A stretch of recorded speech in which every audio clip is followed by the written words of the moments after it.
अष्टावक्र गीता उपदेश संख्या 24।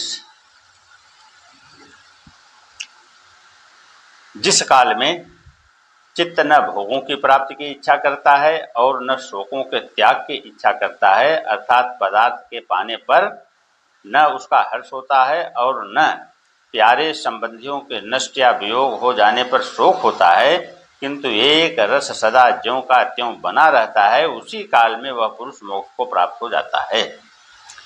पहले एक वाक्य से बंध के लक्षण को कहा और दूसरे वाक्य से मुक्त के लक्षण को कहा। अब एक ही वाक्य में बंध और मोक्ष दोनों का कथन करते हैं। जब चित्त अनात्म पदार्थों में अनात्माकार वृत्ति वाला होता है तभी उसको बंध होता है। जब चित्त विषयाकार नहीं होता है अर्थात आसक्ति से रहित होकर सर्वत्र आत्मदृष्टि वाला होता है, तभी जीव मुक्त कहा जाता है। प्रश्न है, आपने कहा है कि जिस काल में चित्त विषयों में आसक्त होता है तब बंध होता है और जब अनासक्त होता है तब मुक्त हो जाता है। यदि एक ही चित्त में काल भेद से बंध और मोक्ष माना जाएगा तब मुक्ति भी अनित्य हो जाएगी। इसके उत्तर में कहते हैं कि उस वाक्य का यह तात्पर्य नहीं है कि जो आपने समझा है, किंतु उसका यह तात्पर्य है कि आत्मज्ञान की प्राप्ति के पूर्व जितने काल तक पुरुष का चित्त विचार से शून्य होकर विषयों में आसक्त रहता है उतने काल तक जीव बंध में ही पड़ा रहता है। पश्चात जब विचार से युक्त हुआ, रचित दोष दृष्टि करके विषयों से आसक्त से रहित हो जाता है और फिर विषय वासना का बीज भी चित्त में नहीं रहता है, तब फिर वह मुक्त होकर कदापि बंध को नहीं प्राप्त होता है। जैसे भुने हुए बीज में फिर अंकुर उत्पन्न करने की शक्ति नहीं रहती है, वैसे ही निर्वासनिक चित्त वाला पुरुष कभी भी जन्म को नहीं प्राप्त होता। जब तक पुरुष में अहंकार बैठा है, मैं ब्राह्मण हूँ, मैं ज्ञानी हूँ, मैं त्यागी हूँ, तब तक वह मुक्ति कदापि नहीं हो सकता है।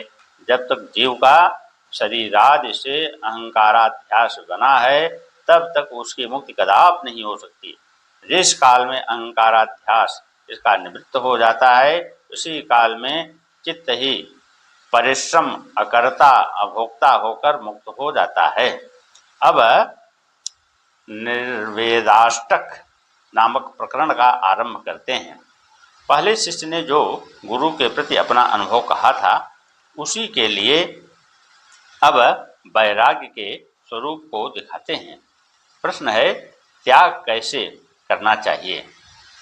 उत्तर में कहते हैं, यह मेरा कर्तव्य है और यह मेरा कर्तव्य नहीं है, इसी का नाम कृत और अकृत है।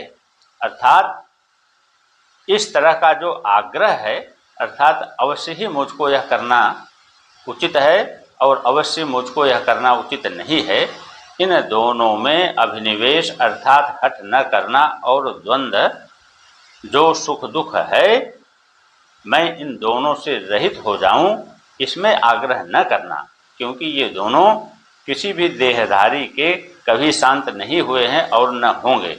इसलिए अष्टावक्र जी कहते हैं कि हे जनक, इन कृताकृत आदि के त्याग से भी वैराग्य को प्राप्त हो, क्योंकि हे शिष्य तुम अव्रती हो, तुम्हारा आग्रह अर्थात हट किसी में भी नहीं है।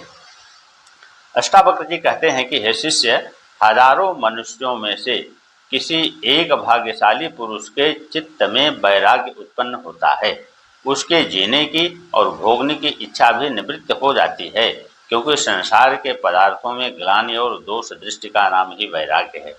जितने संसार के उत्पत्ति और नाश वाले पदार्थ हैं सब के दोष लगे हैं। संसार में स्त्री पुत्र धन और शरीर तथा इंद्रिय आदि सब को प्यारे हैं और इन्हीं के सुख के लिए पुरुष अनेक कार्यों को करता है और ये ही सब जीवों के बंध के कारण हैं। इस वास्ते बिना इनमें वैराग्य प्राप्त हुए कदापि मोक्ष को नहीं प्राप्त होता। इसीलिए प्रथम इन्हीं में दोष दृष्टि को दिखाते हैं।